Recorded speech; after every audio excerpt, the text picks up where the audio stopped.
So good afternoon, everybody.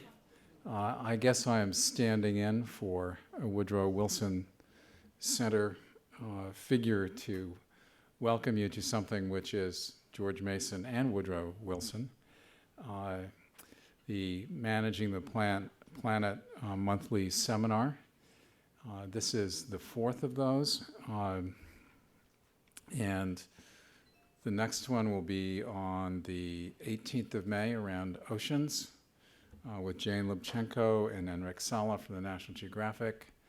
And the one following that will be the 8th of June with the public opinion polling guru Ed Maybach from George Mason, which I'm sure will be a very lively and stimulating presentation, as all of these have been.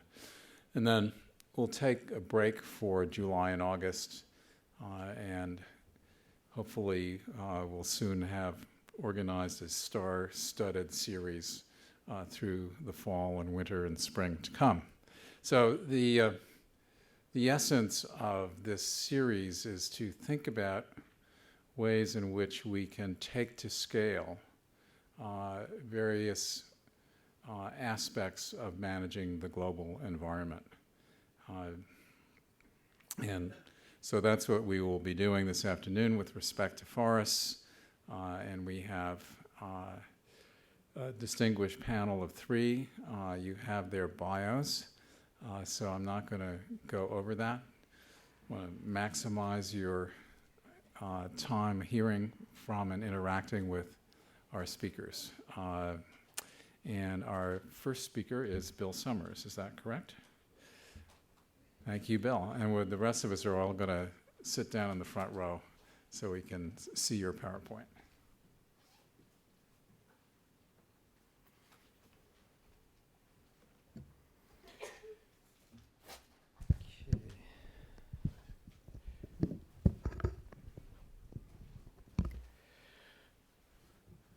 Okay, well, thank you, Tom, and welcome to, as Tom said, the fourth in our Managing Our Planet series.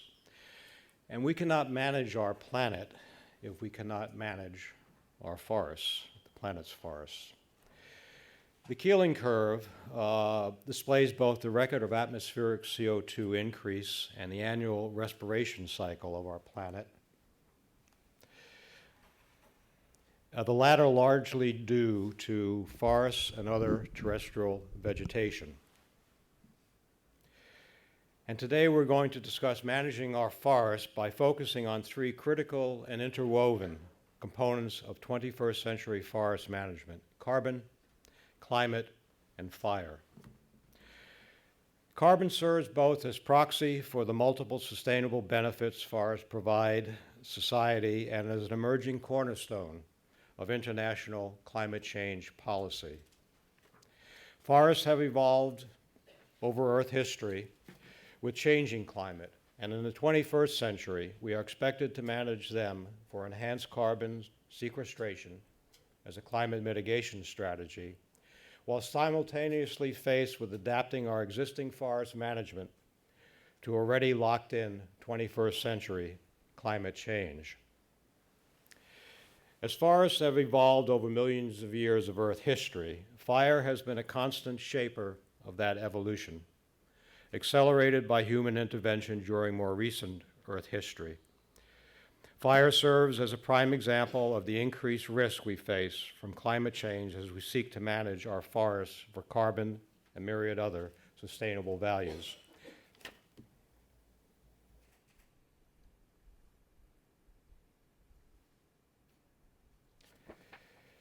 Tom set the stage for this series by discussing the Keeling curve and by paying homage to Svante Arrhenius for his insights about the greenhouse effect and CO2 contributions to it.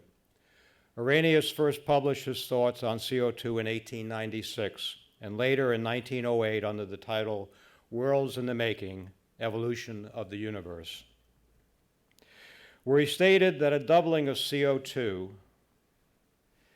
would raise the temperature of the Earth's surface by 4 degrees and a fourfold CO2 increase would result in 8 degrees of warming. At that time, Arrhenius did not expect this to happen anytime soon because he did not anticipate the rapid growth of anthropogenic greenhouse gas emissions in the 20th century. But 50 years after Arrhenius, Charlie Keeling began actual measurements of atmospheric CO2 that unequivocally demonstrate the power rate curve growth of that greenhouse gas.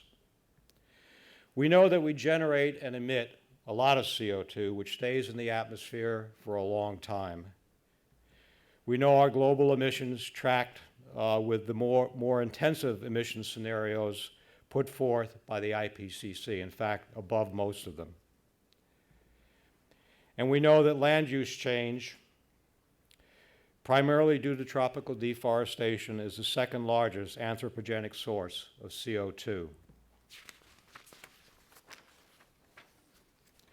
We know that the 20th century carbon dioxide increase occurred an order of magnitude faster than any occurrence in the last 22,000 years.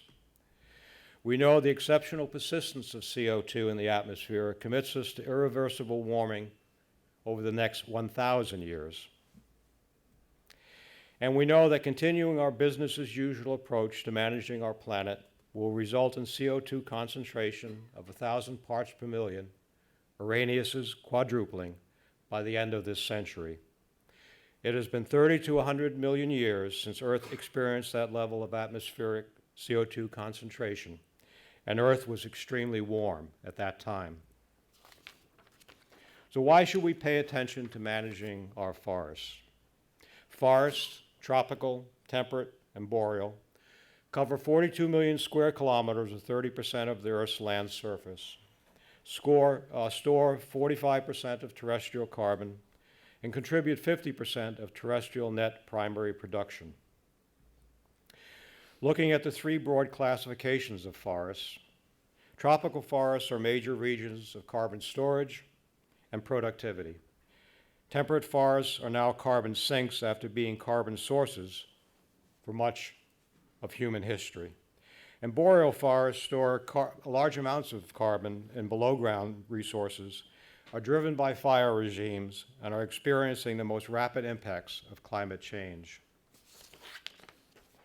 And besides contributions to the carbon cycle, forests provide many other climate services that will change with climate in emerging feedback loops. So forests are an important component of planetary climate measurement in terms of area covered, carbon storage, carbon flux, albedo, and evapotranspiration. Here is a quick look at the last 50 years showing anthropogenic emissions of carbon and land sinks of carbon.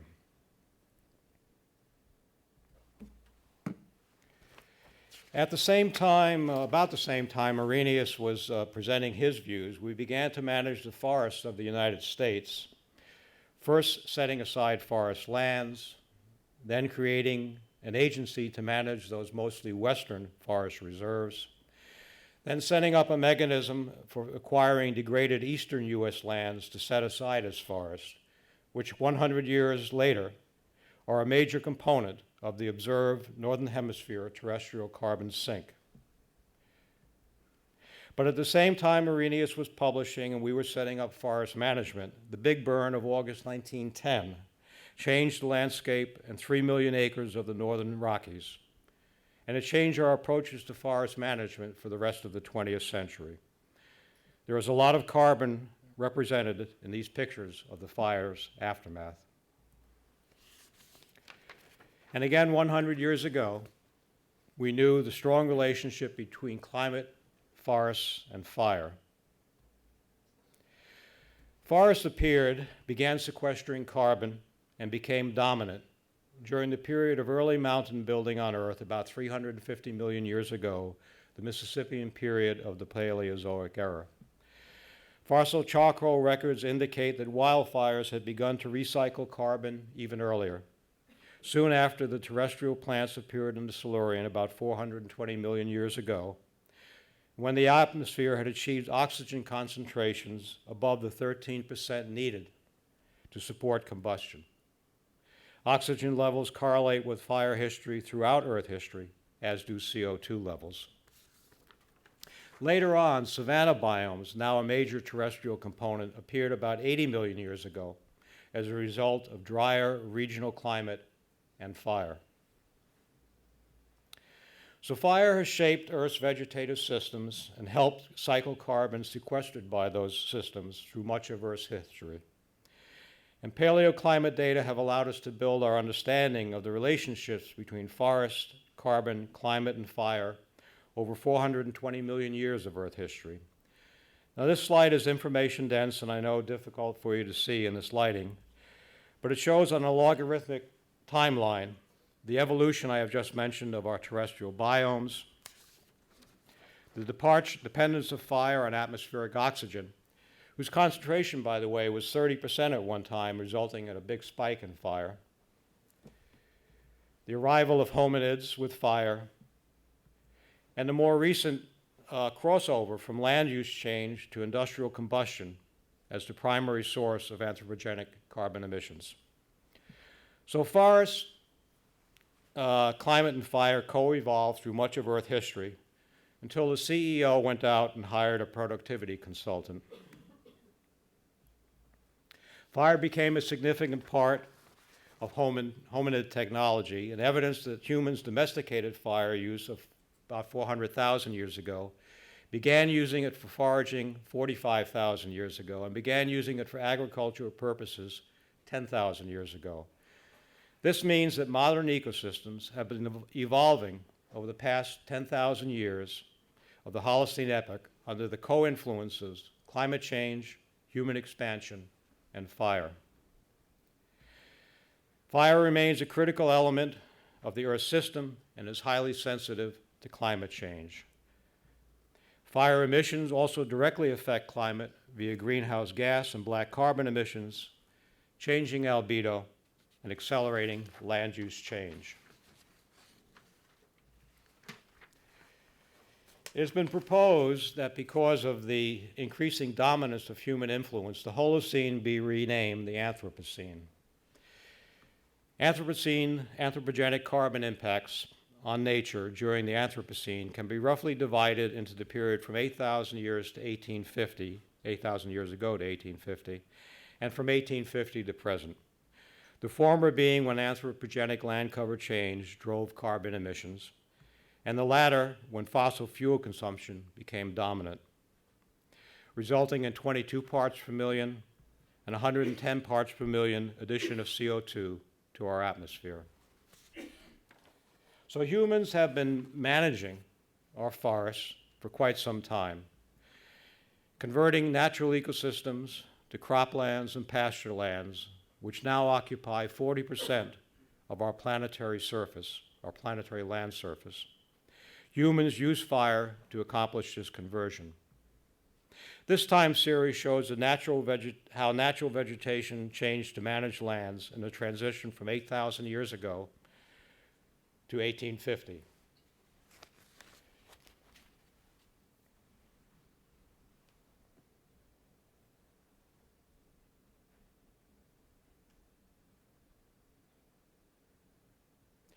And this time series shows that same conversion in terms of net carbon loss.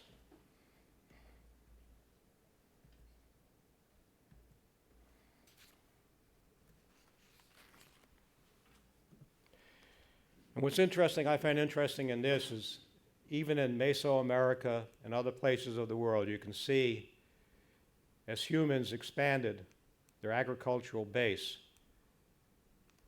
you can track the conversion of natural systems and the carbon loss associated with that.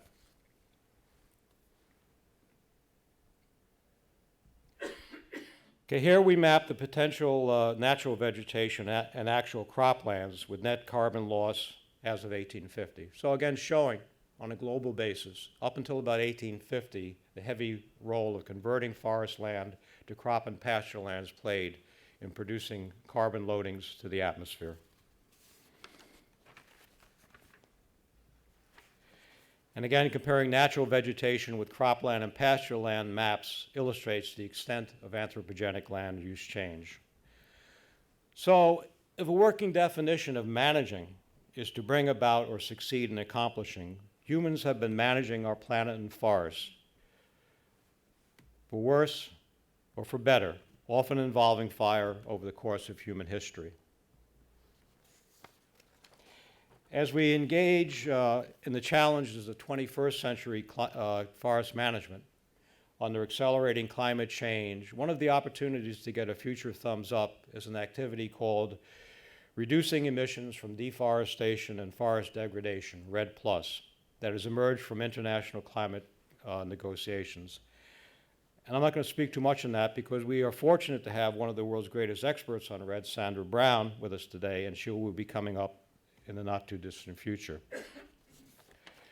I believe another opportunity for a future thumbs up involves progress using sustainable forest management criteria and indicators in our management approaches for adapting to climate change and incorporating risk into those approaches. SFM arose from the same 1992 Rio de Janeiro Earth Summit that produced the Framework Convention on Climate Change and the Biodiversity Convention. Although no binding treaty was signed, the Statement of Forest Principles led to the cooperative development of SFM criteria and indicators over the ensuing 2 decades. We now have in place an internationally agreed to set of 7 criteria overlaying 64 indicators. Criterion 5 covers carbon. And the criteria can be looked upon as the intended principles of sustainable forest management. And the indicators is the actual things we measure to determine if management actions are indeed leading to sustainability. And indicators can serve as endpoints in an ecological risk framework, assessment framework. And Dave Cleaves will be coming up after Sandra and talk about some of these issues from a forest management perspective. But almost 100 years after Arrhenius, and exactly 100 years to the month of the 1910 Big Burn, we experienced the combined impacts of climate change and fire on forest resources, resulting in the graphic emission of carbon over Russia, impacting Moscow and Muscovites, as measured by satellite and mapped to climate, with climate variability showing up in the extremely anomalous conditions that have occurred with increasing frequency. Also occurring at the same time in the Amazon was the second severe drought in 5 years that produced fires and rainfall anomalies that desiccated vegetation in an accelerated foreshadowing of the outcome predicted by Nepstead in 2008. These serve as combined examples of expected 21st century climate outcomes under the business as usual emissions agenda we continue to pursue.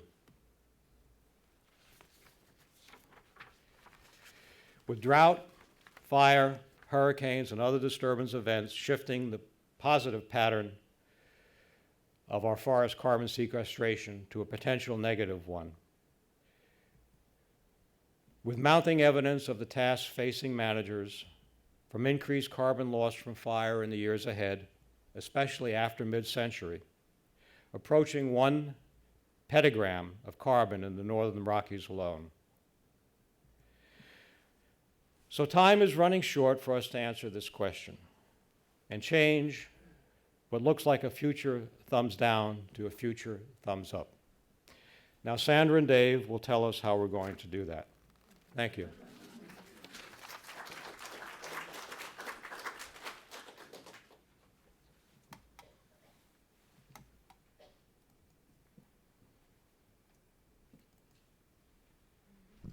So thank you for that very compelling framing of the forest issue and the forest challenge. And now Sandra will begin to tell us how to address it.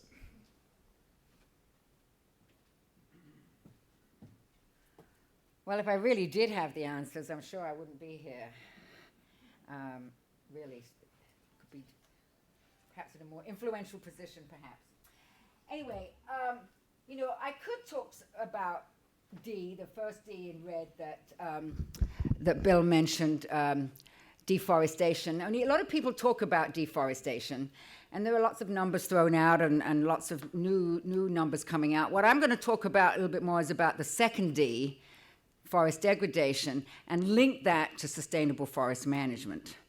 How do you link that? Well, the second D really does encompass, in a way, logging. I mean, logging is a form of forest degradation. If you think about what we mean by degradation, it's some sort of sustained reduction in carbon stocks in forests classified as remaining as forests. So you could argue that that constitutes degradation. Forest degradation does include logging, and logging can be well planned, well designed, or maybe not so well designed. And in fact, very few countries in the tropics, which is the area I am going to focus on, do not have a lot of sustainable forest management or good forest management plans.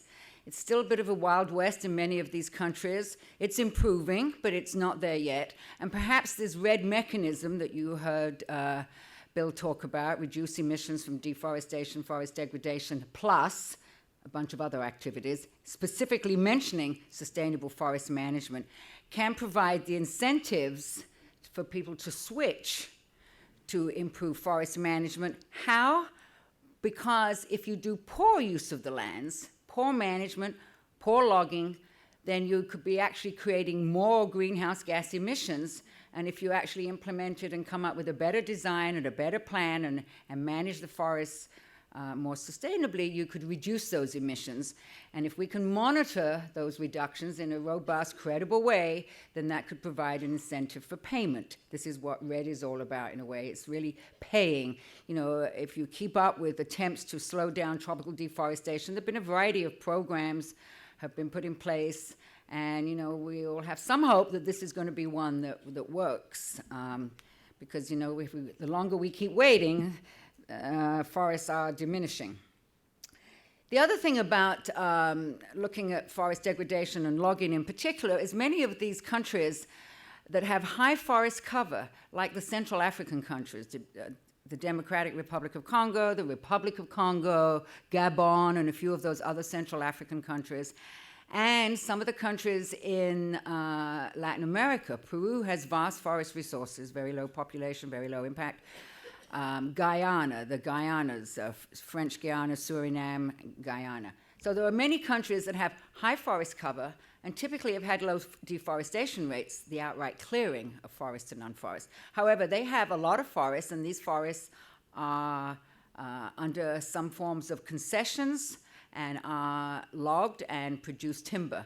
And there's nothing wrong with timber production. I mean, we all like wood, and there's lots of interesting woods. You know, in this country we build, you know, our houses are practically full of wood. I mean, they're framed in wood, and there's lots of wood in our houses.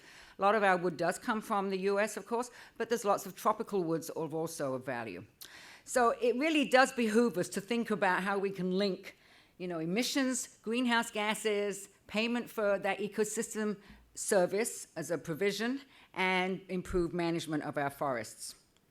So we've done quite a bit of work on this in various tropical countries, and so we've kind of conceptualized what is involved in logging.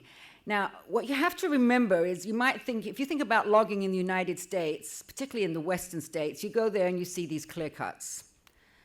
But that's not how it's done in the tropics. You rarely, if you see a clear cut, it means it was a plantation of one species. Because there are hundreds of species within a given forest, as many of you are aware, and it's only a few of those species that have value. Wood is not wood.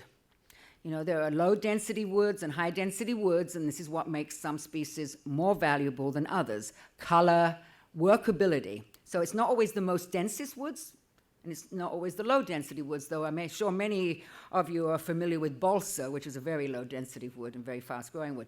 Anyway, the bottom line is that, you know, when you log a forest, they select a tree, they fell it, and they extract a log, and that will go into some sort of wood product, But over time, people get fed up with that piece of furniture or whatever it was made out of this wood product, and we end up disposing of it, either into landfills or burning, depending where you are. You get a lot of collateral damage. So remember, think about it. You've got this big tree, maybe it's 1 to 2 meters in diameter, many of these trees. You're felling this, 50, 60, 70 meter tree, felling it down in the forest, and down it comes crashing. And there are other trees nearby that get hit. And that's what we mean by collateral damage. And now you have to get that log out. So I'm going to use some forestry terms this afternoon. We talk about skid trails. It's a skidder. A skidder is like a bulldozer that goes up to the log, hooks it up to a chain and drags it out of the forest. You pile them up on a landing deck, and then you have haul roads and roads where you can get the trucks to bring out lots of logs.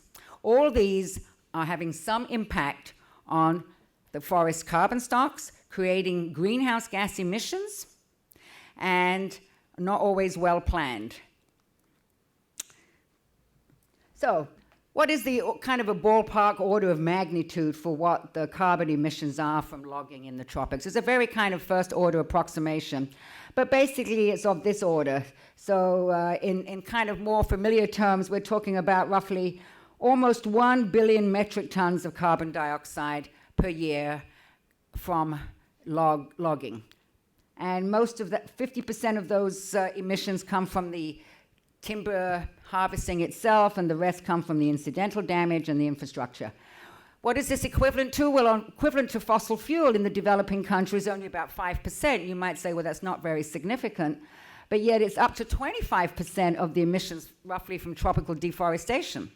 So in that perspective, it becomes significant. And actually, when you put it into, where we have opportunities to produce goods with reducing emissions, we need to take those opportunities. We just can't keep, thinking, oh, well, that's too small to worry about. If they're what we call low-hanging fruit, why not go for it? So are there opportunities to reduce? Well, you have to know where all the sources come from. So that's what we do. So we have basically conceptualized this, that the emissions from logging are related to how much timber you take out of the forest. Typically, we refer to things like cubic meter, volume per unit area. And then, the density of the wood and the damage factors, collateral damage, infrastructure, and the amount that goes into wood products. So, how do we do this? Well, this is in Central Africa, in the Republic of Congo. This is a big African mahogany tree that was being felled. You can see the sizes we're talking about. So you imagine this tree coming down, it takes down a lot of other trees at the same time, the collateral damage that we were talking about. So we have to take lots of measurements. We take measurements of these trees that are felled in the logging gaps.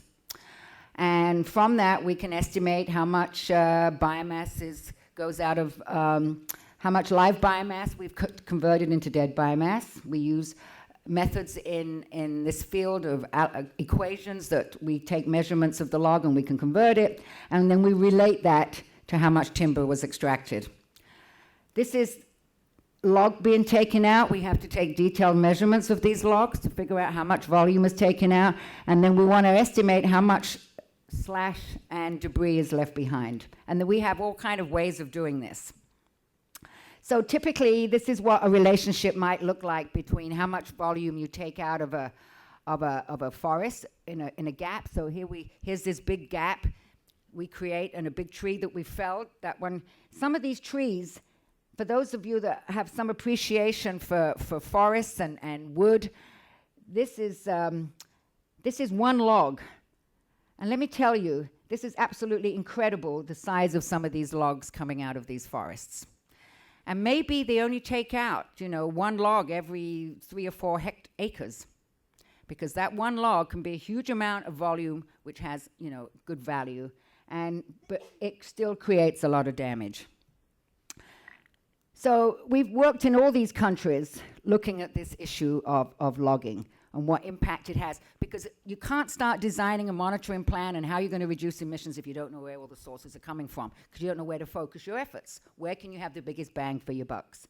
So we've done a lot of work. This is basically the commercial log length is related to the volume. So the more volume you take out of a forest, and you see these countries have pretty large volumes, the damage per unit volume goes down. So then we have to figure out how are we going to deal with the damage from building skid trails and logging roads. So here's a skidder, what we call a skidder. So this is going into the forest to drag out a log. And these are so this is in Central Africa. This is your kind of typical haul road where the big trucks can go in, load them up with logs to pull them out from the logging area to the sawmills and then to ship them out as products. So there's a couple of ways that we can do this. One way that we've done is fly high-resolution imagery in a plane, and we fly transects over the logging area, and you get an image like this. This is very high resolution. For those of you who understand about resolution, I'm talking about 10 or 15 centimeters. And you can see all these gaps in the canopy, and we can see the roads, we can see skid trails, and we can start to delineate these and map them on this imagery. And we can then get estimates of the area and length of these skid trails and roads and the area of the log index. We can estimate what proportion we've captured in our sample, and then we can relate this to how much timber is extracted. Another approach is to use high-resolution satellite imagery that's available out there. You can purchase this. This is slightly coarser resolution than the aerial, but it's like 60 centimeters. But still, this is what the roads look like, and you can go in there. Standard approaches that we have, tools and techniques we have, you can delineate these roads. You can clearly, anyone can identify that's the road. And this is this dendritic, these are not streams, these are the skid trails, going out to where they've cut a log and dragging out the logs to these areas and out to the and here's a log index so we can take them out to the factories. So, what kind of emissions do we get from logging practices? So here's Congo, these big massive trees, but very few of them per hectare or per acre. I said roughly one every, less than one tree per 2 or 3 acres. Actually, less than one tree per hectare. And we can do take all those data with lots of plots and lots of plots replication and do an analysis. And we come out with roughly 9 tons of carbon per hectare is emitted as a result of the logging. And a lot of that comes from the gap itself, or the damage in the gap, quite a lot from the roads. Now, what does that mean in something that we can relate to? Well, it's actually 33 tons of CO2 per hectare. The impact on the forest itself is less than 1% of the carbon stock. The stock in these forests is about 1,000 tons of CO2 per hectare. We're only reducing it by 33 tons of CO2, not much. What does it mean in terms of something that we can relate to when we go to the gas station? Well, that 33 tons of CO2 per hectare is equivalent to 1,500 gallons of gas per acre. So every acre that gets logged, it emits a certain amount that's equivalent to the fossil fuel, to the CO2 emissions you would get from burning 1,500 gallons of gasoline in your car. So not an insignificant amount of gas that you would be thinking about buying over a year. What about Indonesia? Now, Indonesia is a much more intensively logged forest. Why is this? In the African forest, there's only a couple of species that is really desirable, and as I mentioned, one of them is African mahogany. In these Indonesian forests in the island of Borneo, the Indonesian side of Borneo called Kalimantan, and this is eastern Kalimantan where you get a lot of dipterocarp forests is what they refer to. And these are very desirable forests because there's many, many species in there. They're actually very desirable. So the logging intensity goes up a lot. So in Congo, it might be 10 cubic meters per hectare on average. Here in Indonesia, it's like 30, 40, 50 cubic meters per hectare. So a lot more intense and a lot more emissions as a result. So here's the total emissions we get from here. Now, for Africa, it was about 33 tons of CO2 per hectare. Here, it's almost 200, so an order of magnitude more. Compared to those forests, these forests are also massive. They get up to 70 meters, and many trees 1 to 2 meters in diameter. And we get well over 1,000 tons of CO2 equivalent in that forest. But of course, now the emissions are a much larger proportion because you're taking out more. If you take out more trees, you're going to build more skid trails and you're going to have a much larger emission. So now we're talking about for every acre that's logged, equivalent of the emissions that you would get from burning 9,000 gallons of gasoline. And you can do the math on how many miles you could drive in your car, depending on what your fuel consumption is. So, can we reduce emissions, and can emissions be reduced, and can removals, I shouldn't have said, just can we reduce emissions by improved management? Can we improve the balance of these greenhouse gases by improving management and still getting timber, and then providing this incentive that might create a money flow where you could actually develop methodologies that could be applied, that people could implement, monitor these things, and actually show they've made a difference. And that's the key thing. Because if anyone's going to enter into this red market, do projects or do national red accounting, they're going to have to show that they've made a difference compared to what they started with, the baseline. And this is how we could go about developing this. So many of these forests, I don't know how many of you have ever gone to a logging operation. If you like wood and you like to use wood, I would recommend, if you get an opportunity, go and see how wood and timber is produced, with the cutting. But they typically take a lot of the mass out of our forest. They take the branches off in the forest, they take the bark off, and they call that bucking. I'm learning. That's the term they use, and they bring out a lot of the log. They only take out the log up to the first branch. After that, if there's any branches on these trees, they just leave that behind. So roughly 50% of the biomass of these trees gets left behind in the forest. Now, these are logs that still are 100 centimeters in diameter at the bottom. This is the top. So you cut the log out, and that top is still very big.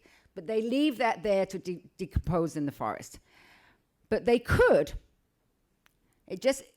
trim the branches like we do and get out more logs. So they could actually get out more volume, more merchantable volume per tree that they log, maintain their targeted output, and cut fewer trees. So clearly there's an opportunity there to reduce a lot of emissions. Roughly,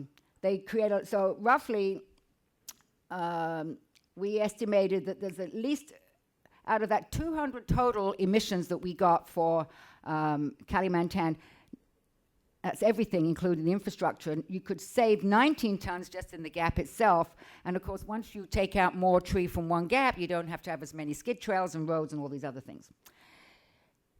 Where does this come into sustainable forest management? Well, many of these forests, they don't have good management plans. And in fact, a lot of trees get felled. That means they're cut, and they forget where they were. So they get felled and they never get extracted. Perfectly good tree get left behind in the forest because they don't have a good plan. They haven't really mapped where the trees are and marked them and planned their skid trails accordingly, so the trees get left behind. So obviously, good management, managing the resource, is going to reduce emissions. They could also better planning of where to put the skid trails and the roads, another problem that many of these concessions don't do. Clearly, opportunities to reduce emissions. There are other ways you can pull the logs out of the forest without these skid trails, cables, and winches.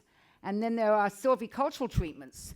This means what you can go in and do after you've taken the logs out. You can do some treatment of the forest, maybe do some interplanting of faster growing species to enhance the rate of recovery of these forests. So that's kind of where you could think about managing forests to maintain timber production, reduce greenhouse gas emissions, and under the RED mechanism, which would provide those incentives to make improvements, and at the same time, we have methodologies, approved methodologies out there that we can monitor these things and estimate the emissions and the changes in emissions so that you can show that a difference has been made. Thank you.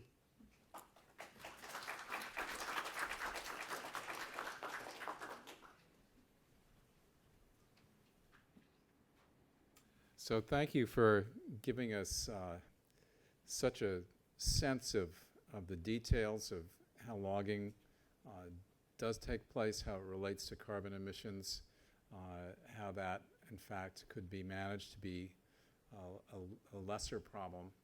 And now we have David Cleaves, who is Climate Change Advisor to the Chief of the U.S. Forest Service.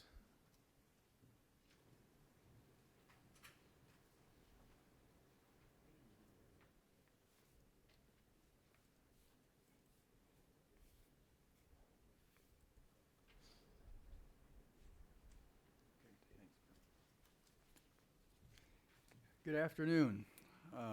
I'm so happy to see a group turn out to learn about forests. You know, this is the International Year of the Forest, 2011. International Year of the Forest. Celebrate Forest, Celebrate Life is the theme there. It's also the 100th anniversary of a bill you probably haven't heard about, but you've benefited from, and that is the Weeks Law. 2011, 100 years ago, the federal government received the authority and the appropriations, which is a unique convergence in the political circles, to buy the lands that everyone forgot in the eastern United States for the purposes of developing national forest. Now we have 50 eastern national forest, 20 million acres of national forest that are in that part of the country that has the most people, that are contributing many different ecosystem services, including carbon. So we'll talk a little bit about those, but I think it's very appropriate that you allow us to talk about forests today. I'd like to thank the folks that helped develop this presentation. Megan Matonis in the second row down here knew full well, as did my staff, that I was not to be trusted with a creative endeavor. And so she helped me develop this PowerPoint, and I think Megan and Sherry Yaffe from our International Programs Office, who's also in the audience, I don't see anybody else, they represent a generation of very enthusiastic and informed people that are going to be taking on the issues that we're talking about now. And they're going to be taking it on with a great deal of discipline and a great deal of diligence.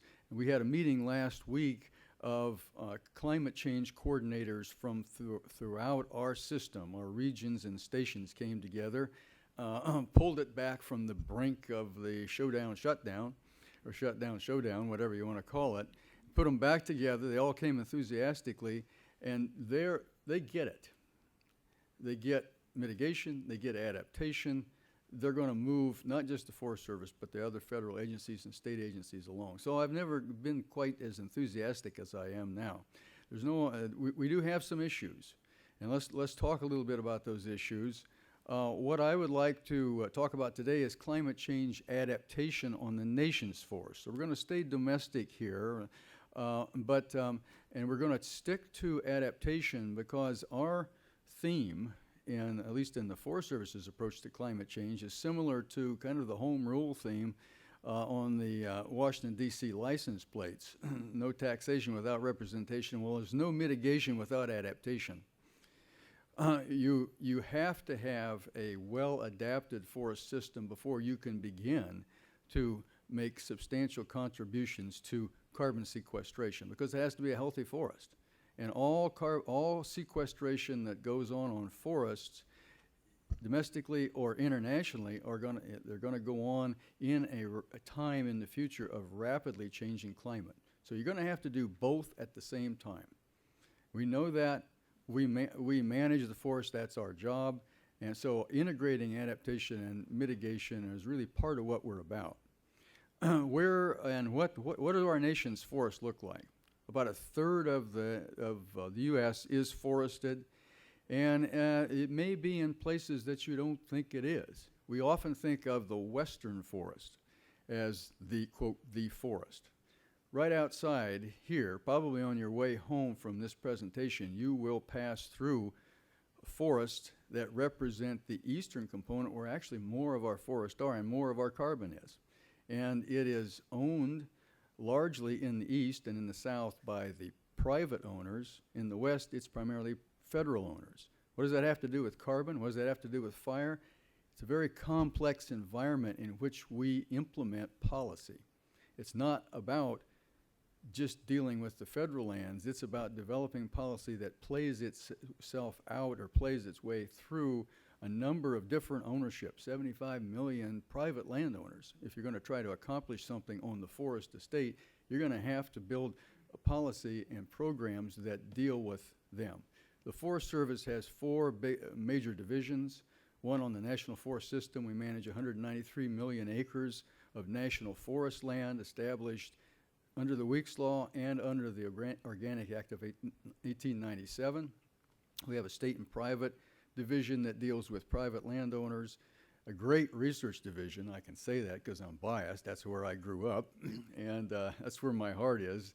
Bill Sommers brought me into the Washington office in R&D, and I have my pom-poms for Forest Service R&D, and we do a lot, about $300 million worth of work on not climate science, but the interaction of climate science and forest science, and how that plays out into management options for climate change response and others. And then we have an international division that deals with the issues providing technical service and learning from what other countries are doing in their forest.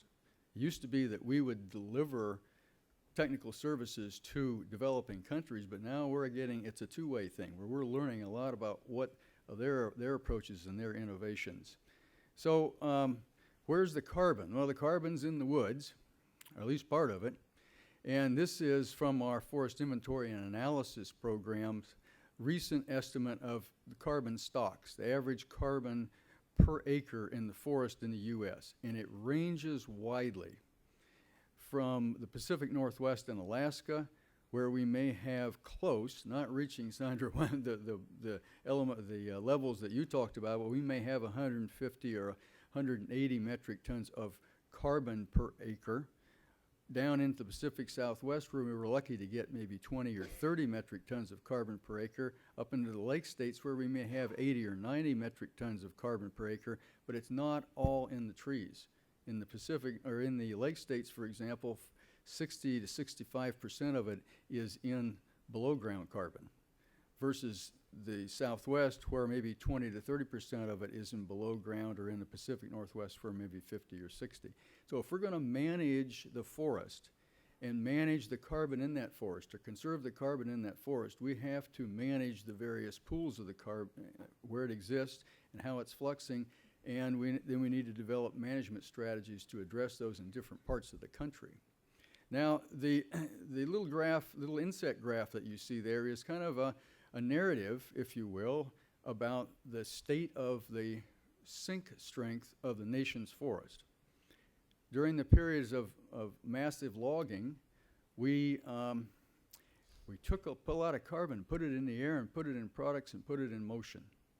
After that period, from 1900 on, with the establishment of the national forest, with a lot of planning by industrial concerns, replanting by industrial concerns, regrowth on forests that were harvested, reversion of ag lands to forest lands, and aggressive fire suppression, we started to build up a bigger carbon estate, sequestering carbon on the net, storing it, to the point that in about 1960 or 70, we became a pretty solid sink of carbon. And that's been rocking along pretty well, with the exception of the last few years. And things have started to happen in the last 10 years that give us pause, and that's why we have that question mark there. What's the future going to bring us? We no longer have the large-scale logging and harvesting, but neither do we have the input from revision from ag lands, for example, but we do have an increasing influence of a stressor complex that's driven in part by a changing climate. And that's where a lot of the flux is coming from. That's a lot of the flux out of the forest is coming from increasing levels of mortality caused by fire, by insects, by disease, climate change as a driver of those, urban development. So we have a number of risks that we're going to have to manage in the name of a whole range of ecosystem services. So when we talk about carbon in the Forest Service anyway, we talk about carbon plus. It's carbon plus a particular mix of ecosystem services, and this is from the Millennium Ecosystem Assessment, that we need to manage to for each national forest, and that each private landowner manages for his or her particular private forest. So our job is then a kind of a multi-objective management job of optimizing those ecosystem services under the influence of a range of different stressors. So one of our the elements of our approach to dealing with climate change is to integrate it into what we're doing. We feel that there's really no such thing as a separate climate change program. We've resisted that. Our job is to integrate climate into the job that we've always had is kind of stress managers. Dr. Phil notwithstanding, our job is to manage the forest stresses. And that's a complex set of stresses. And now we have a new kid on the block called a changing climate. And it has a role, maybe a primary role, in that it bumps up against several other stressors, like a cue ball and the other balls on the table in billiards. It clacks against several other stressors and revs them up, speeds them up, and connects them, maybe in ways they haven't been connected in the past. So what we have to develop as an organization, and I would contend that the entire federal and state family has to develop, is much more skill at risk management, because this is a risk management task. This is the idea of managing risk and vulnerability going forward. Thousands of choices are we going to have to make, especially under constrained budgets. And how are we going to make those choices in a transparent way that we can defend and justify? And a large part of what we're talking about is the ability to weave climate change into our assessments of the relative vulnerability. We have to make choices. We have to go to the worst first. It's kind of like an emergency room choice set. If you rank the patients, which ones do you go to first? Which systems do you go to first? We can't afford the scale of the problem. We can't afford to solve it all. We need to be able to prioritize using a framework similar to this, and it has to be based on ecological, social, and economic values. There's a tendency in climate change literature and much of the climate change discussion to focus on just ecological. But I think that our job is to manage risks around the full sweep of the elements of sustainability, like the criterion and indicators, so it's really risk to achieving higher levels of those criterion and indicators that we're talking about here. So what kind of threats are we talking about? Well, climate change can drive them, and we need to understand what's happening on not only the temperature and the precipitation side of climate change projections, but to be able also to line out those exposure pathways so we know where we have some chance of intervening if we do. And climate change basically is bringing to our stress complexes three different types of impacts. This gradual change that comes from warming. We have changes in the distribution of disturbance events, whereas we thought we had it figured out and we had all of our information together like we thought we were the world's answer to government insurance. And now all those distributions are changing. They're being spread out for us, for fire events, for insect events. So what do you manage to? What are your management practices? And then the third element is just the intensity of the events themselves and their impacts on the system.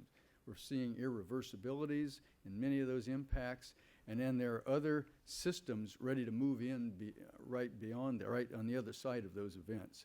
So it does, and whole systems are changing now in response to climate change. So we can go argue in another venue about uncertainty and model projections. We really don't have to do that. We've got it right in our face right now. We have systems that are changing, and if you've seen the latest EPA publication on indicators of climate change that's based entirely on data, they're not projected changes, but and I can't remember how many indicators were in there, but it's a great story to be told as to what are we going to do about this. So what we're seeing with some of our systems that we're seeing whole system changes, like in Yellow Cedar in Alaska, a system that's adapted to having snow cover. It's very shallow rooted. Without snow cover, because of the climate change impacts, we have massive die-off of yellow cedar. What are we going to do with that system, and what comes after it is the big question, and how do we influence that? Or our iconic whitebark pine in the western subalpine forest, a beautiful system, connects not only connects vegetation to wildlife, grizzly bears, Clark's nutcracker, and that system itself is being perturbed by a combination of not just climate change, but invasive blister rust, mountain pine beetle, and the impacts of not having fire in a fire-adapted system. So here you have this combination. Again, we're into our stress management mode. While here is the influence of climate change and vegetative succession and fire exclusion all come into the same traffic circle in Boston. Have you ever been in a traffic circle in Boston where everything converges and sometimes you actually come out of it? Well, if you look at the fire figures, you see that in about 1997, we seem to have gotten into a new normal. Not only do we have a higher level of fire activity, but the variability in that activity is quite a bit higher. So from one year to the next, if you're going to go to Congress and say, we've got a fire problem, just about the time you have a monstrous fire problem in this year, you have nothing the next year. So keeping the attention on the issue becomes quite an interesting aspect of an increasing level of variability. So we say kind of the swing is the thing here. We're going to have to be able to manage in a system of much more of a swing. Okay, with a lot of regional variability in the wildfire risk itself, and then when you look at some of the other stressors that we've mapped, like our forest health, this is our composite insect and disease map, you go back and forth between those, you begin to see there's some hot spots in certain forests and forest areas that we need to start on, we need to work on, that the risk, the impact to those ecosystem services that are unique to those forests are particularly high. And with particular cast of characters in each region, some of which are native, some of which have been with us a while but they're not native, and some of which are recent entrants to the system. But in many cases, when systems are perturbed, then there are invasives or what we call explosive natives that are ready to come in and take over because they're more competitive.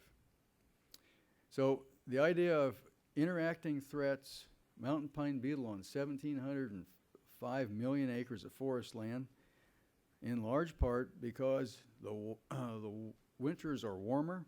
You can't reach the temperatures that it takes to kill the little devils. And so they come out roaring the next spring. In some cases, we've found bark beetles now that have 2 generations a year rather than 1. And blend that with some of the other stress factors. And what we're concerned about is, from a carbon standpoint, is how long are we going to be able to keep our sink strength? If you look at, this is an analysis down in the lower inset here that Werner Kurtz from British Columbia has done. And this is a flip-flop from the last graph you saw, so that the sink element is on top, the source element is on the bottom. And what this graph shows is that after a major fire year, which is the big dip, where a tremendous emission of carbon dioxide occurred, he simulated with and without beetles over time. So the interaction between those two says that, you know, if we've got beetles, especially at the level that we've had them in the past, the recovery of that system in terms of its carbon sequestration ability is much less. They have, in British Columbia, actually Canada, has a nationwide forest budget, and they have downgraded their status from net sink to net source just in the last few years. So simply because of the interacting stresses that are occurring. And most of our activity in dealing with these stresses occurs in a built environment. You can be in the middle of a wilderness area in Idaho and still be in a built environment for all practical purposes. You may be far away from New York or far away from Boise, but your decisions are impacted by smoke, for example, that comes from your choice of whether to do wilderness fire. And you may or may not be able to do what you wanted to do to manage the forest because of an urban or urbanized environment or a few houses just on the other side. So you see other side of the boundary. You see what some of the demographers have done for us in taking housing growth and projecting it and actually looking at it near National Forest System lands. What we've found is that the growth of housing near National Forest System and other public lands has grown, in rural areas, has grown faster than the average, because basically you've got what amounts to a moral hazard. You've made it a beautiful place, you've provided fire protection, and it's a great place for people to build, and then that creates issues in and of itself. So, what are we going to do about it? We feel that, as my grandfather used to say, you know, it's very difficult to steer a bicycle unless it's moving. So you're going to have to get moving. We learn by trying some things. And so we have a Forest Service mission. Now we have a mission in motion, so to speak, because climate change is setting up the opportunity for us to do truly adaptive management and integrate risk into our decision processes, which isn't nearly as easy as it might sound. You don't just add water and you have risk management. So what we've done is develop a strategic roadmap for dealing with climate change and integrating it into the agencies. The other federal agencies have similar plans. But our plan takes into account then and prescribes certain activities, such as risk assessment activities. One I'd like to call your attention to is the fourth one down there, where we just finished an assessment of 15,000 forested watersheds. You know, one half of the water that's supplied in the U.S. comes from forested watersheds. 18% of that comes from national forest land, and the condition of these forested watersheds is very important in making management decisions. So we've done a 12-point risk assessment on 15,000 forested watersheds, and now are ranking them for activity in the future. And I think it's a pretty, it's no mean feat to do that. And then a lot of forest land. Forest Service strategy on engagement, and other federal agencies recognize that we have to work together. I'd like to call your attention to that last bullet where the Park Service, the Forest Service, BLM, and other federal agencies have organized themselves around managing the greater Yellowstone ecosystem. So they have a carbon budget for that system, and a carbon budget and a carbon and water and energy budget for all the facilities owned and fleet owned by the federal agencies within that system. So when you look at their numbers are a total carbon footprint for the land management and the facilities and fleet management. Now, and we have three sets of choice. We have a set of choices to make as we move forward in actually deciding to do something. On each forest track that we decide on, or each program that we develop, we have the opportunity under a climate change to continue doing what we have been doing, which is a resistance strategy. It's a bounce-off strategy. It is to say we have stressors, fires driven by climate change. Let's put more money into managing the stressor itself. Let's put more money into managing the insect and disease problem itself. That's resistance, resistance, resistance. It is expensive. 50% of the Forest Service budget is fire management now. And as recently as I think 15 years ago, it was only about 20%. We've had a tremendous run-up in following primarily a resistance strategy. We have a resilience strategy that we could follow, or part of it. It's the idea of doing the best we can to create systems, either bring systems back from disturbance or degradation, or work on systems that we now have to make them more resilient to disturbances that occur. And in the interior West, we have a great opportunity because we got too many little trees on too many acres. We have they're overly dense, they carry fires, they stress the system, they're predisposed to bugs. Our primary adaptation strategy there could be simply to reduce the density. We also run into problems when we do that because when we reduce the density, we emit carbon. So there are trade-offs between mitigation and adaptation as we follow the resilience part of our strategy. And then the hardest set of decisions is the facilitating transitions. How about systems that just aren't going to make it? How about systems that are going to change to other systems?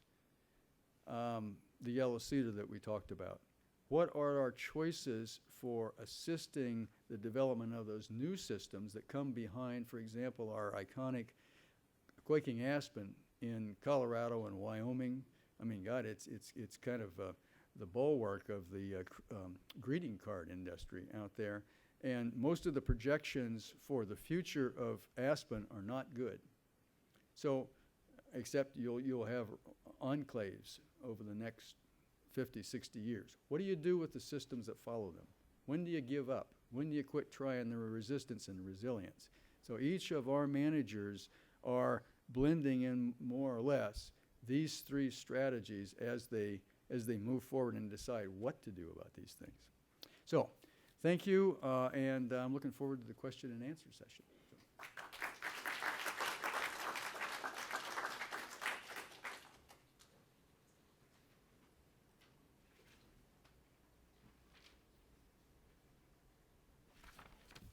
So we've had a good sweeping look at the forest issue, sort of framed by Bill Sommers, details of how one actually tracks what happens to carbon, and then the very tangible realities of actually trying to integrate this into some sort of successful management at the national level here in the United States. And all of these are part of what has to go into ultimately trying to manage the planet as the biophysical system that it is. So first I'd just like to give the panel an opportunity to address questions to one another if they have something that is burning on their mind. Well, I guess for Sandra, when you talk about the tropics, are you seeing a differentiation across the tropical forests and opportunities? We hear a lot about Brazil and the Amazon. I know you've worked in North and South America. What sort of a view across the tropical forests in terms of where the good places to look and where the problems are? When you say good places to look and where the problems are in terms of Carbon red and carbon sequestration and good forest management. well, there aren't the amount of, if you look at the the FAO reported country report summary about how much of the forest lands actually have a good management plan, there's very few. Very few have forest stewardship FSC certification. Though you do see more and more companies, at least, that are operating in these countries trying to go for certification. And there's quite a lot of interest in these ideas that I talked about here, that there are opportunities to improve their practices, and if they can monitor them properly, get some reward, and that could help them do the regulation of enforcing any plans. I mean, it's all very well to have a good management plan, but you got to enforce it, right? You got to manage, you got to use it, and then enforce it and regulate it, and that's what it's all about. And many of these countries, they might have a plan, but it's not always enforced. And then, of course, once you start to put in some logging roads near where people might live, then they're going to be illegal logging. And we know that illegal logging is quite rampant in many of these countries. I'm always a positive person. The one thing I like about potentially with RED and the inclusion of sustainable forest management and degradation is I'm hoping that this is like the message will get out there. And as long as the scientists can come up with some practical, simple methods to do the monitoring, that things will change a little bit. It won't be happening overnight, but at least it provides a mechanism by which people will, hopefully, is the optimist in me, start to think about improving management using this mechanism. And, doing a better job of managing the forests. I mean, you obviously, timber, there's nothing wrong with having timber production, just that we need to think about doing it differently so it's more sustainable. On the deforestation side, you know, we hear a lot about deforestation, and I could have talked about deforestation if you'd have wanted. There's a lot of new analyses and a lot of stuff going on, and very interesting. And there's a lot of countries out there that are considered high forest cover and low deforestation. But I think when you add some of these other activities in, maybe they're not so low emissions. I mean, you know, the convention, I know I'm rambling a bit here, but the United Nations Convention on, you know, Framework Convention on Climate Change is emissions focused. That's what it's all trying to do, something about managing emissions, greenhouse gas emissions. And so when we talk about deforestation and degradation, we have to be thinking in terms of emissions from those activities. So you may have high deforestation, you could have low emissions. Could be deforesting low carbon stock forests. You could have low deforestation and high emissions because you're doing these 1,000+ CO2 forests. You could have reductions in deforestation area, but you can increase your emissions. So we have to keep the eye on our eye on the ball, which is emissions, and we have to be thinking about it in terms of emissions. So it's not only the area that changes, but it's also the carbon stock of the forest one has to be looking into. And I don't know whether I answered your question. Thank you. But at least I Great. could add something. Well, thank you, Sandra, and I would just like to add a couple comments. If you fly over low impact logging in the Brazilian Amazon and also fly over conventional logging, I mean, it's like night and day. You barely see the broken canopy in the low impact logging when it's really done well. And of course there are activities going on that go very much beyond just that kind of consideration, so that the Brazilian Amazon is now 57% in some form of protection, which does include national forests for production. And there was a wonderful seminar here a couple weeks ago around the Atlantic forest in Brazil, the other forest of Brazil, in which there's an amazing partnership going on between some corporations and some NGOs to actually do some quite substantial reforestation, in which the reforested landscape will be a mix of production forest, plantation forest, and natural forest. So it's quite a dynamic picture, and ultimately becomes more and more challenging the more climate change you have to mix into it. But questions from the audience? Roger, I'm sure you have something. Okay, and then you. Sorry. Thank you. My name is John Mattel. I'm a small forest owner. You guys help me out. I have 300 acres of loblolly pine. And I question the use of the word degraded for logged forests, because we just recently thinned 85 acres of pine. Within 5 years, there'll be more wood growing there than would have been had we done nothing. And so if you're talking only about carbon sequestration, a well-managed forest will sequester more than a natural forest, especially if we would bounce forward, as Mr. Cleaves talks about, because we can help a lot more with the managed forest than with a, quote, natural forest, which will be eaten by beetles or burned up by the fires. So I don't think we should call all logging degraded, because some logging is improvement on what nature will produce. Thank you. Well, I'd like to answer briefly, and then maybe David, you could. But I mean, you're 100% right, and I try to say. I mean, I just wish that term had not somehow gotten into the lexicon, and now that it's red plus, the second D is degradation. But really, what they're talking about is, basically some sort of, in the tropics, if you take an unlogged forest and then you log it, even using RIL, reduced impact logging, and then it's, under a sustained logging, go back every maybe 30 years or so, you will lower the carbon stocks in a sustained way. It will never get back to where it was, even though you have regrowth afterwards. So it's in that kind of concept, but I wish they had not used that term and linked the two, because that is where it sits And, you know, it's hard now to get people to change the nomenclature of some of these things. I mean, I guess that's why they put the word sustainable forest management in the language under plus, but it's not clear what they really meant there in terms of this. But I agree. And there are many cases, if you're saying your example here in the United States, where you can actually enhance the carbon stocks by managing, planting, interplanting. Is that what you're doing? Oh, yeah, but you know, well, you got to do the math on that. You got to do the math. Yeah. Okay, good. Right.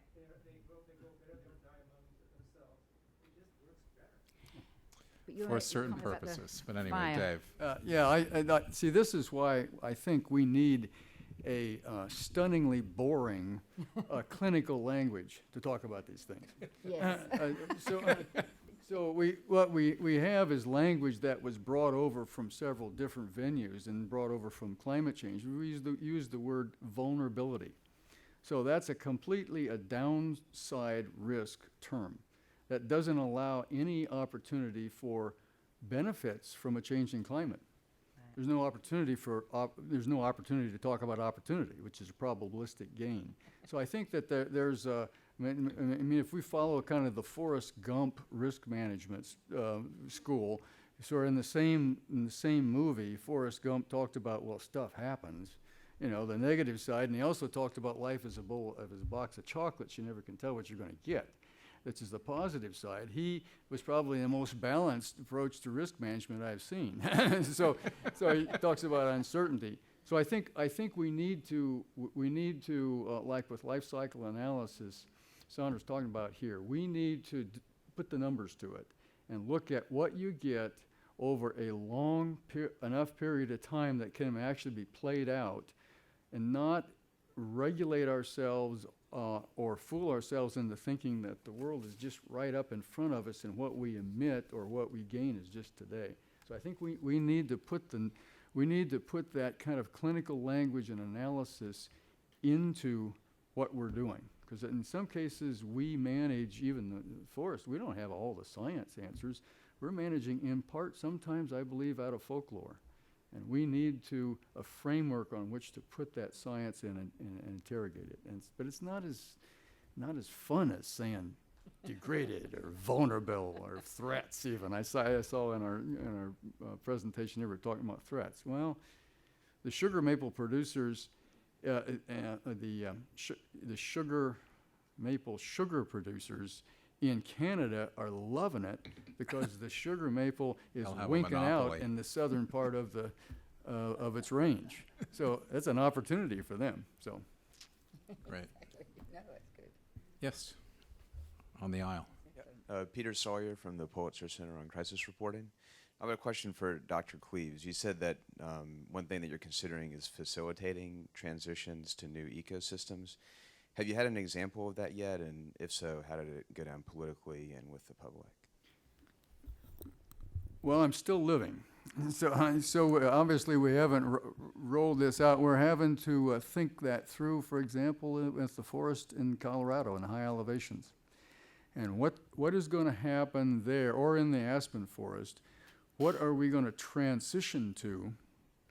And should we actually facilitate that transition or just let it happen? Politically, if you facilitate it, then you're taking responsibility for part of that, and then you're going to have to take responsibility for helping reshape the expectations for people who really like their aspen, but it's not going to be there anymore.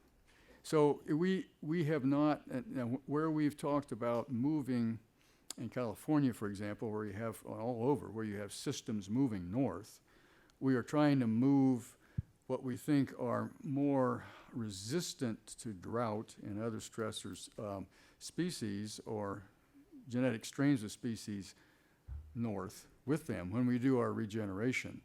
But that's not the same thing as actual genetic migration, getting into some of these more extreme measures. So we haven't had that as a controversy yet. I see it coming. We're going to have to make some choices in some places, and we can't just kind of lay it off on it's just happening and we're just going to roll with it.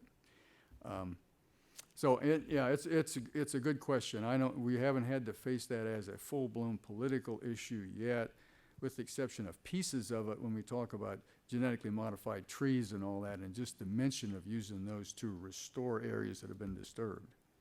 So. Yes, and then Yeah, sort of on the note of transition, my name is Christopher Krause. I'm from the National Environmental Education Foundation.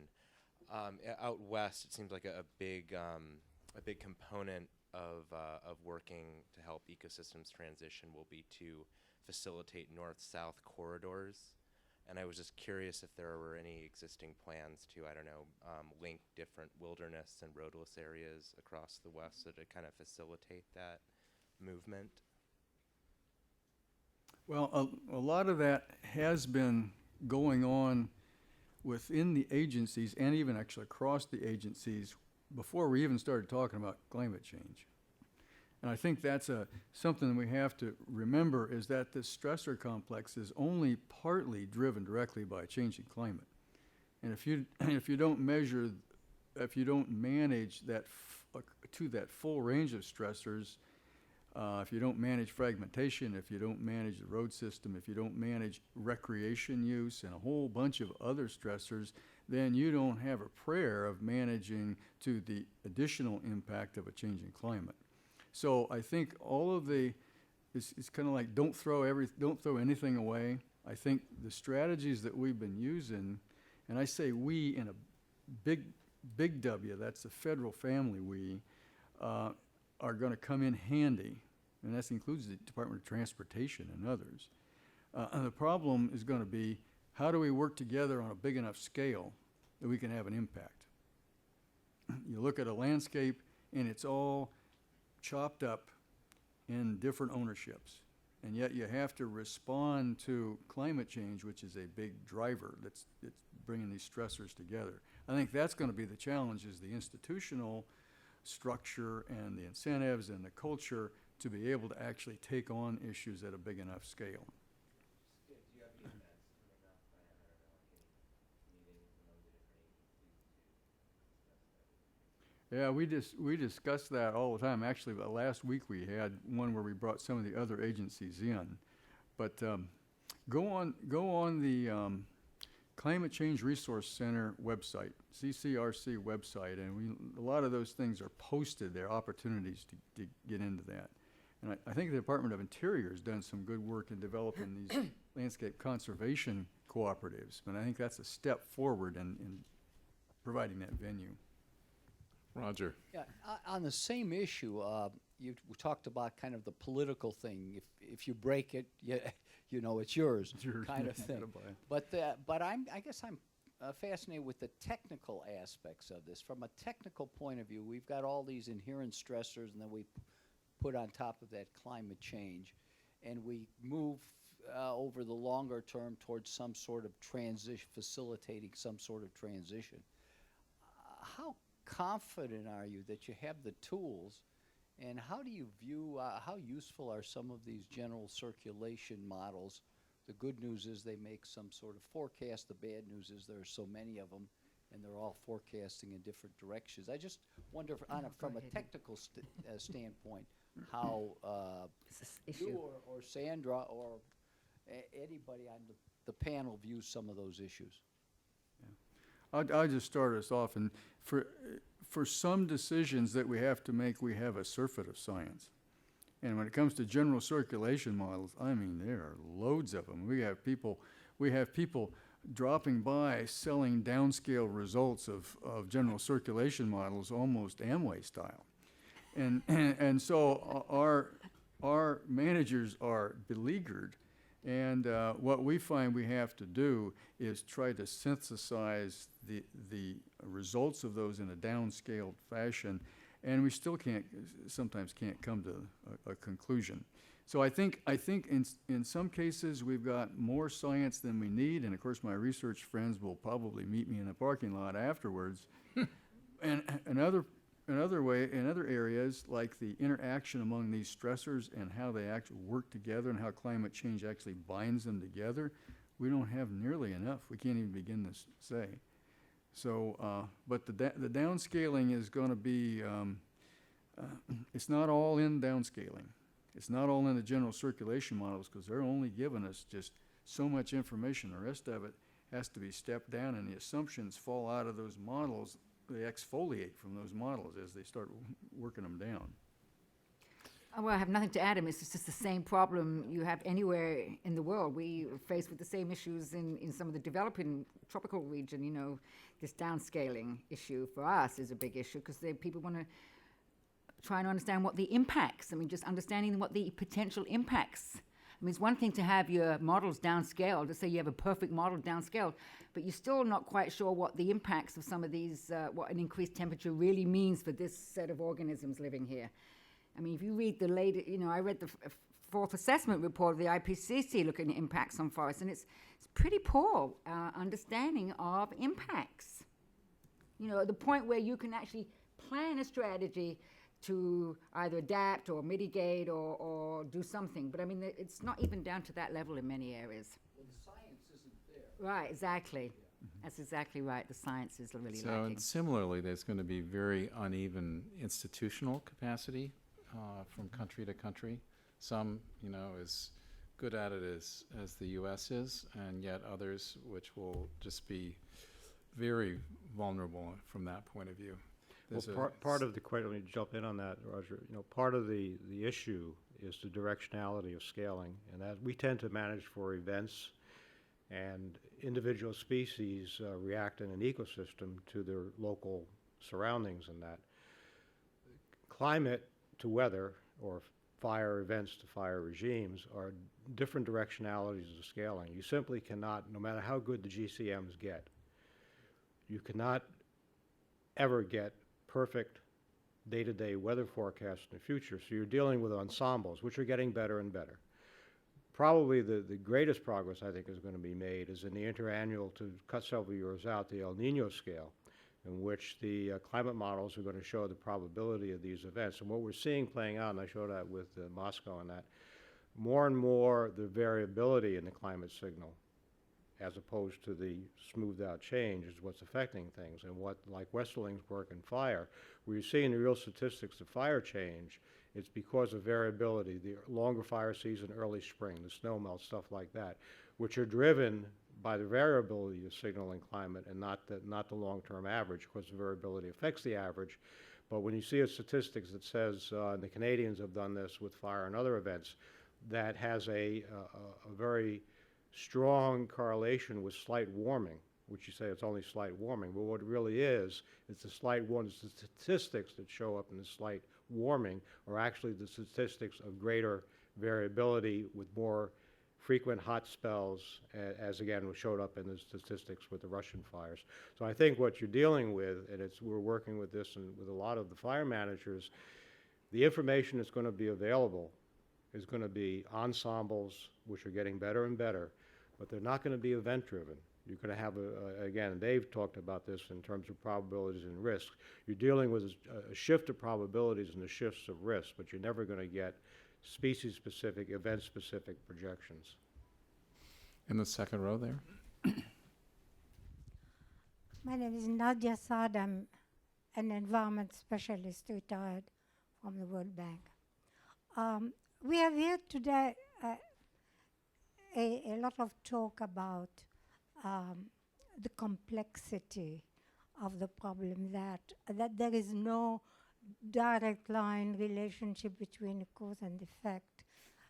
We've talked about ecological risk assessment, economic and social risk assessment, but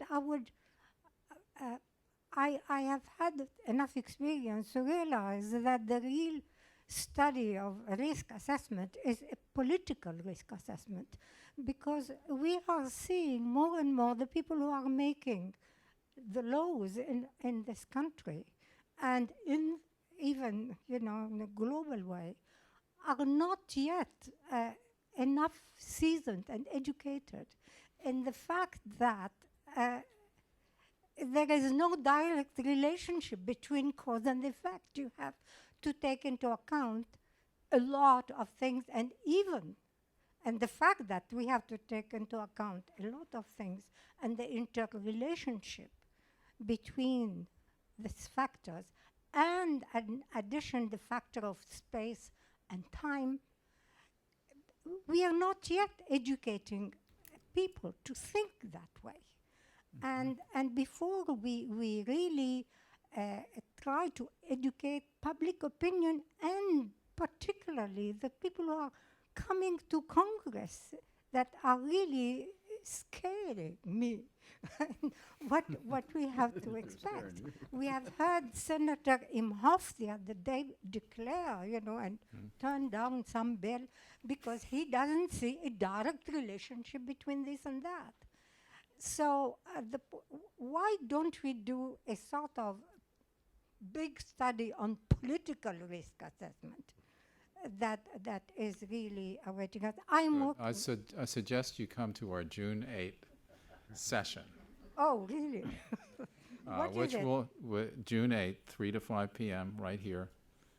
And Ed Maybach from George Mason will be talking about things that relate to that. That's great. Did anybody want to respond? David? I think you're right on. Any big issue is framed in multiple ways.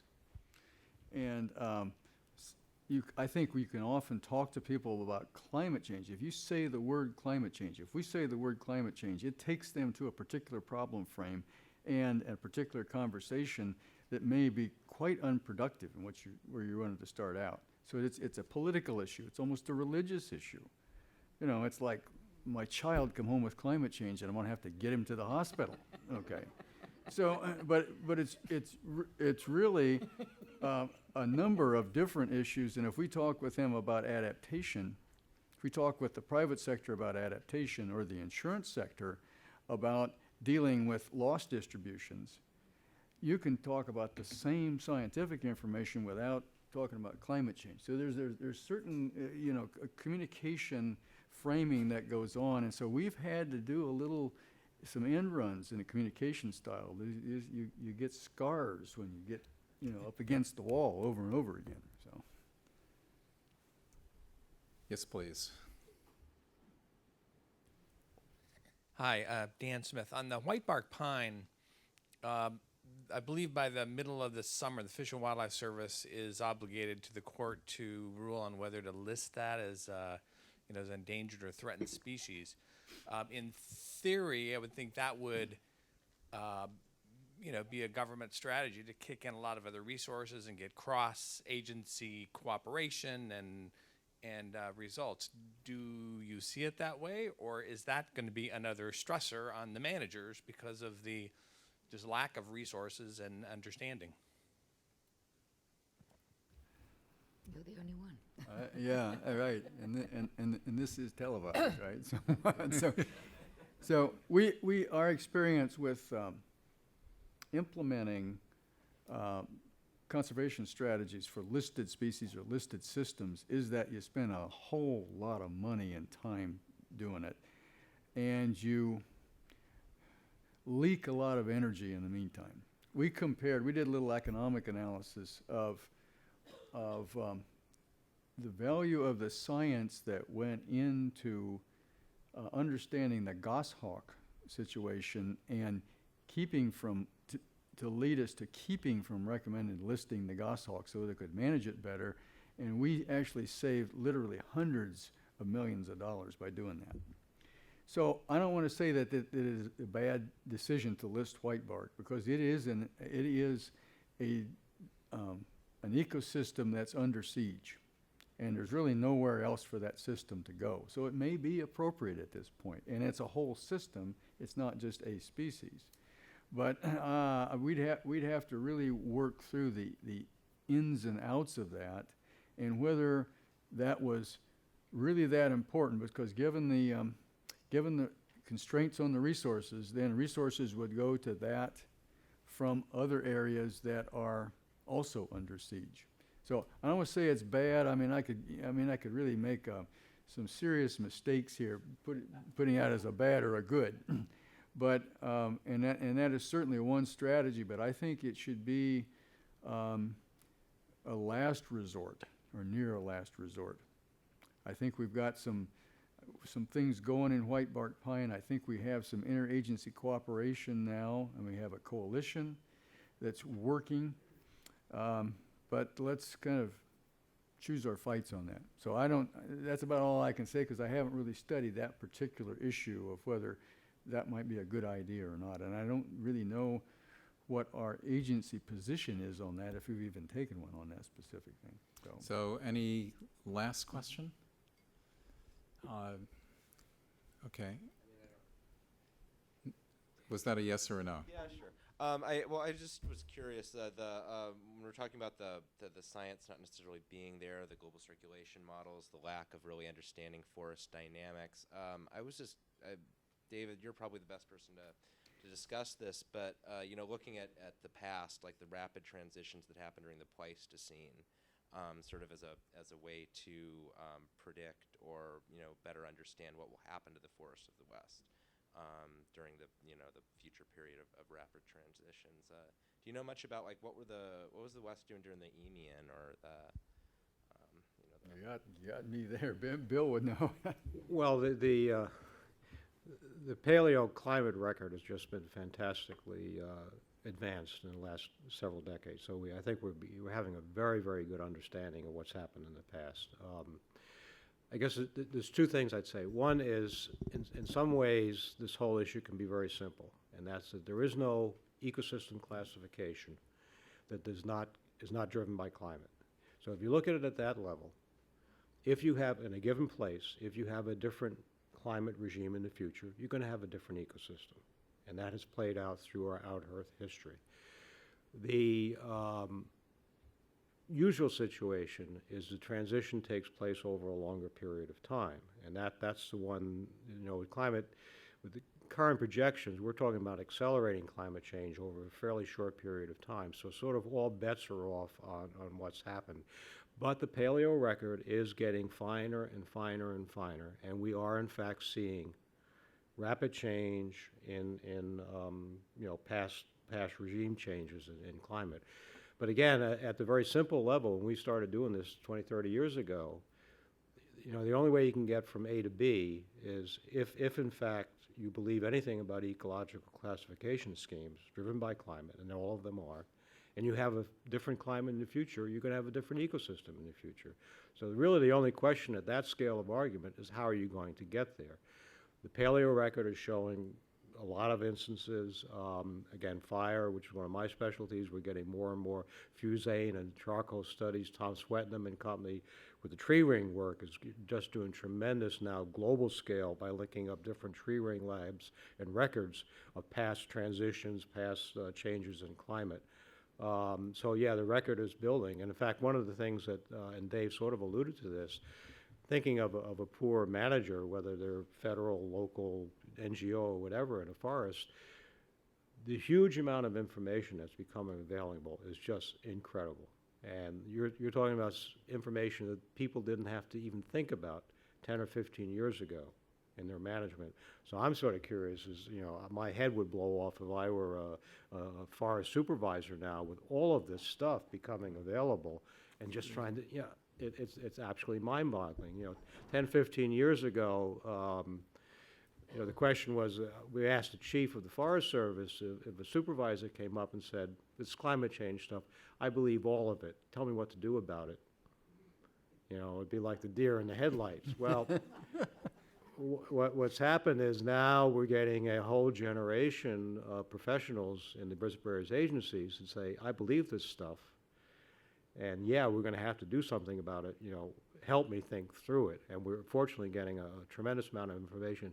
And I think, I said earlier to Roger's question, I think an advance in terms of the atmospheric side of the modeling is going to be in the interannual to several, decade type of prediction of climate.